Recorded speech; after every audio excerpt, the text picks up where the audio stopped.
My name is Jeff Echols. I am a senior advisor and the head of marketing for Shadow Partners. And every weekday, I bring to you a conversation with an expert or a thought leader in the realm of innovation for the built environment. Now, today's presentation is an encore replay of my conversation with Tommy Linstroth. He's the CEO of Green Badger. I talk with Tommy about automating compliance. Pretty interesting concept. If you have no idea what I mean, just listen in. And if you're listening and you think, hey, this is really interesting, I'd like to know more about this, then consider joining us in October in Atlanta for Shadow Summit. It will be our 7th annual Shadow Summit, and it's our own conference. It is purposefully cozy, purposefully intimate, a maximum of 200 tickets so that we can curate the audience, we can curate the topics, and we can do deep dives on conversations like this one with Tommy. If you want to know more about that, go to shadowsummit.com. There is a button up at the top of the page there at shadowsummit.com for you to apply to attend. Get your ticket fast because they go quickly. Only 200 maximum available, and many of those are already gone. So shadowsummit.com is the place to go. And if you say, hey, I'd like to be front and center, I would like to be more involved, there are sponsorship opportunities right now. I'd like to say thank you to Schneider Electric and NIBS, the National Institute for Building Sciences. They're both sponsors of Shadow Summit 2023. If you want to know more about that, just hit me up on LinkedIn and we can talk more about sponsoring Shadow Summit. But until then, enjoy this conversation with Tommy Linstroth, CEO of Green Badger. Hey, welcome back to Shadow Shorts. If we've never met before, my name is Jeff Echols. I am a senior advisor and the head of marketing at Shadow Partners. And my attempt in these Shadow Shorts is to bring to you just every day a short conversation about innovation in the built environment. What's going on? Why is it happening? How can we do more of it? Things like that. And so today I am joined by Tommy Linstroth. He is the founder and the CEO of Green Badger. And I thought that Tommy and I could talk. It's obviously related to their product, to their Green Badger product. But one of the things that I noticed as I was reviewing their materials, I was looking at their website, was this talk of the complexity of compliance. And if you don't know this, my background is architecture. I've spent 20 some odd years in A and AE firms. And I understand the submittals and the compliance. And when Tommy talks about the complexity, I say, yeah, it's over the course of my career, it got more and more complex. So first of all, Tommy, thank you for joining me today. And how has compliance changed, and what was the tipping point for you when you said, hey, enough is enough? This is getting really complicated. We need to do something about it. Sure, Jeff, and thanks for having me. Just the word compliance, nobody has a good connotation when you say that. This is Nobody's true. like, fun, like, let's go out. What do you want to do this Friday night? Let's go out. Compliance, right? Like, it always means that if you're doing something, if you're not in compliance, right, something's bad. And in the built environment, you got enough to worry about, right? We have building code compliance, you've got OSHA compliance, you've got safety compliance, and now we focus on sustainability compliance. And that's just one more added level that the design team and the construction team need to be mindful of, because it is a requirement, whether it's an owner requirement, a contractual obligation, or a regulation. And like anything else with compliance, right, people don't just take your word for it. You've got to verify and prove that you are staying within the realm of whatever regulatory framework you're in. And that just means it's one more thing you've got to A, make sure you're doing, B, make sure you're doing correctly, and C, make sure that you're conveying what you're doing and that you're doing it correctly so you don't get in trouble. And again, that's, it typically isn't the funnest part of people's days. That might be the understatement of the day. Yeah, I mean the documentation of everything, whether it's I would say at sort of the application level or the submittal level, or maybe on the timeline there, definitely more and more complicated. And as you said, you're focusing on sustainability and specifically on the construction side, right? That is correct. Not that the design side is easy, but the construction side with Mhm. hundreds of subcontractors and thousands of Right, right. submittals and all that stuff, it's a lot. It's a lot, and it's easy for things to slip through the cracks. Yeah, absolutely. And so when you developed Green Badger, obviously you're looking compliance in the face here. Did you develop it simply, probably not simply, but simply because like, hey, I need a better way, I need a better workflow, I need a better way to keep track of all of these things, or was there something bigger No, involved that's there? that hit the nail on the head. I was doing it. I had been doing it from an ownership side when I worked in the development world, and then I moved into consulting and was, I like to liken it to TurboTax or to QuickBooks. There's Mm-hmm. a lot of people that were tracking their, trying to file their taxes by collecting their W-2s, and all year long they're saving all of their receipts, and then they've got to figure out their itemized deductions or standardized, and then they've got to document and verify all of that.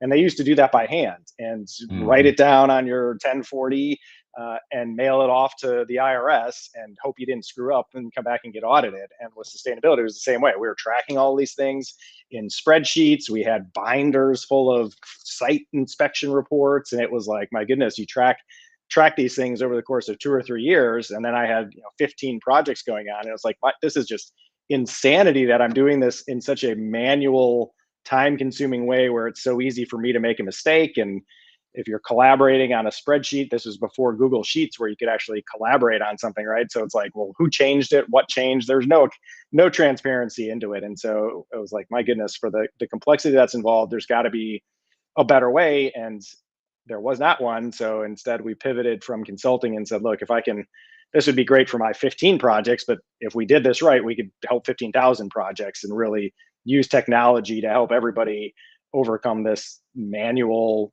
labor intensive burden of green construction compliance. Yeah, yeah, it makes a lot of sense. I love that. Right? It's 15 versus 15,000.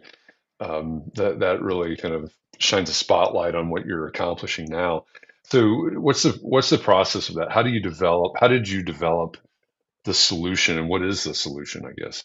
Sure. Well, the solution is now we're a full comprehensive green construction workflow, but it started with a can of paint.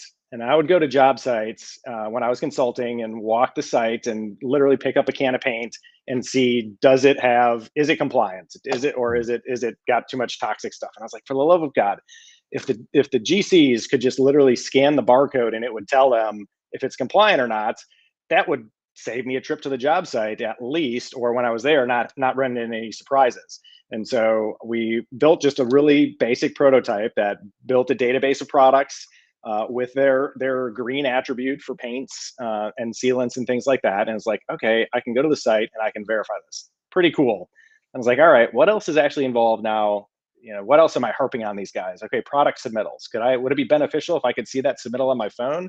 Yeah. All right. They're taking all of these pictures, or they have a checklist. They're literally walking around the job site inspecting silt fence and erosion control measures. Could they just do that from their phone? Yeah, they could. And so eventually, piece together that you could really manage everything digitally with a lot more transparency, whether you're sitting at your desk in the office, whether you're in the job trailer, or whether you're in the job site. And so, from that basic prototype of a can of paint to a full green construction management platform, quickly evolved over the coming years. Yeah, I love it. And so who's using the product? Is it general contractors generally, or is it broader than that? It's broader than that. It is primary general contractors. I'd say probably 90% of our users are general contractors. Mhm. But I used to be a consultant, and it was really built with that view. So we've got a lot of consultants that use it because it allows you to see all of your projects in one spot, updated in real time with accountability and transparency. So the alternative, again, if you're still doing it the old-fashioned way, which a lot of people are, it's like I've got 15 project folders. In each one of those, I probably got 5 or 6 spreadsheets, and I've got to see when they were updated and who updated and what changed. Or I've got a nice dashboard that shows them all. So we're starting to see more architectural usage, as well as, being coming from the architecture world. A lot of the times, that construction administration still falls on you to oversee or work with the contractor. So we're finding the architects and consultants finding value, and we just actually launched a new, broader ESG platform for your more for environmental, social, and governance metrics. And we're finding That's even got some flavor for the owners who are tracking that, and they're looking at their office use, but they've to date a lot of times ignored the construction impacts of new Mhm. development projects. So now we provide them with one centralized platform that they can look at their entire real estate development portfolio and see what are the true impacts that we're having, and how can we report this as part of our annual reporting mechanisms. Okay. So is the product designed, and if you just joined us, we're talking about Green Badger. We started talking about the complexity of compliance and how compliance is everybody's favorite word. Um, and we've evolved from there to talking about Green Badger. It's the product that we're talking about, and automating or at least systematizing the idea of compliance. So when when you're talking about the different dashboards and the different reports, et cetera, is it is it aimed at the jurisdictional level, or is it my internal systems that I'm working on, or is it specific to anything, or is that just something that I can specify in the dashboard somehow? It started out built around a third-party green building framework called LEED, which is Yeah. the most widely established third-party green building rating system in the world. So at the end of the day, to get a LEED certification, which is required on most publicly funded and state-funded projects, as well as pretty much anything from a Fortune 500 company, require these on their facilities. So it's common in the marketplace, but it's a contractual obligation. So at the end of the day, our system, as I mentioned with TurboTax, like we package all of that up so it Mhm. can get submitted to the regulatory body, which in this case is the U.S. Green Building Council. It's in their formats, their templates, their calculators Got that it. they require. So you can literally hit export, send it to them, and then they take it to do their audits and their reviews from there. Yeah, that's great. I love that. And like you said, there are contractors and developers and designers starting to use it. Where do you see this going? Because you're talking about lead, you're talking about the sustainability. Of course, there's all kinds of other. When we look at the broader scope of design and construction, do you have any plans to expand beyond the sustainability? I mean, maybe not call it Green Badger, but but it seems like there are use cases for other types of compliance out there. Do you ever see? Well, first of all, do you see a need in those other areas, whether it's safety? I mean, you rattled off a lot at the beginning. Um, do you see a need in those areas, and do you have a desire to attack it in those areas? I do see a need, and we are going to attack it. So, I mean, sustainability, we still got a lot of legwork. There's still a lot of other regulatory frameworks and rating systems to address. But really, I think our ESG platform is where we'll start to see some of that overlap. What we've seen is that Mhm. it gets siloed really easy, and a lot of times if you're talking sustainability, it's just about efficient energy efficiency and carbon, and not diversity and inclusion, not safety. And so you've got safety people report on safety, HR reports on diversity, sustainability reports on that, and it's all different systems. And what we're trying to do through our ESG platform is unite that and provide a common system that it doesn't matter if you're an HR manager or whatever, you're on the same dashboard in the same organization as Mm. your sustainability people, as your legal, as your IT, as your governance portion, and really providing a framework to account holistically, rather than in individual workflow silos. Yeah, so you're almost just a total operations platform at that point. At that point, yes. Yeah, yeah, I love it. Um, I know I mentioned automation at the beginning. What type of automation is it just the repetitive systems, or are you building AI into this somehow? Um, which, Uh, of course, a lot of people are, but what are we talking about in terms of automation? Sure. So a lot of it comes from the workflow itself. So you had mentioned submittals a couple times. On the lead side of Mhm. things, submittal review and providing correct submittal data is a huge part of it. And unfortunately, that's also that tends to be the most challenging part. And a lot of revise and resubmit or rejected submittals, or it's missing this, that, and the other thing, and then it goes back to the sub and it just delays everything, and then you still end up with incomplete information. So what we've done is built a robust product database that can eliminate that portion of the submittal process. So instead of having to go out and have the sub go to their vendors and manually compile all this information and send it through your submittal review process and then get deconstructed so you can record all of the lead specific information, all you got to do is pick, I'm using Armstrong Calla ceiling tile. Boom, it's done. All of that happens automatically. It provides you all of the product data. It provides you all of the lead attributes, all the sustainability attributes in the format it needs to be in. And then it again tallies it and is formatting everything into that final submittal package. So instead of taking that submittal, parsing it apart, typing it in a spreadsheet, saving each piece into separate folders, if it's all correct to begin with, I mean, even if it's a correct submittal with all that information, you would literally have to take it. Your ceiling tile submittal is going to have 600 pages, of which you need 10 from a lead side of things. So you got to pull those out. You got to read and determine what attribute, what recycled content does it have? I don't know. I got to go through 600 pages and find it.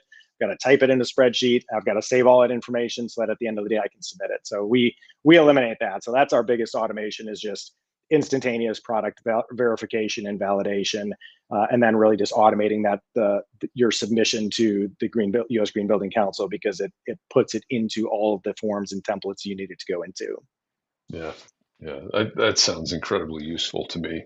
I remember being 20 something years old and in an office and having to, a long time before Lead came along, by the way, but having to pull all that information together on the specification side and sample side. So this sounds amazing to me. It sounds like a very valid problem and a great solution to the problem. If you want to know more about Green Badger, the URL is in the bottom left-hand corner of your screen right now, getgreenbadger.com. And of course, you could reach out to Tommy on LinkedIn or just go through the website and connect with somebody over there at Green Badger. And if these kinds of conversations are interesting to you, first of all, we'll be back tomorrow with another of these shadow shorts, just short form conversations about one idea, one big idea every day. But if you would like to go deeper into these types of conversations, later in October, the 24th through 26th of October this year, in Atlanta, we will host Shadow Summit. It's the 7th annual Shadow Summit. And one of the things that sets this event apart from other conferences is, as one of my colleagues put it, we geek out on conversations like this. We have these types of conversations and we go really deep into them. They're not surface level. They're not broad stroke conversations. We really dig deep into very specific topics having to do with innovation in the built environment, problems, solutions, and innovation. And as our CEO, KP Reddy, put it, the Shadow Summit 2023 will be a Cliff's Notes version of everything that's happened this year in terms of innovation for the built environment, and a preview of what you would need to plan for and budget for 2024. So if any of that sounds like something that you need, go to shadowsummit.com. We're continually updating that website these days. We just did a walkthrough of the venues that we'll be using for Shadow Summit.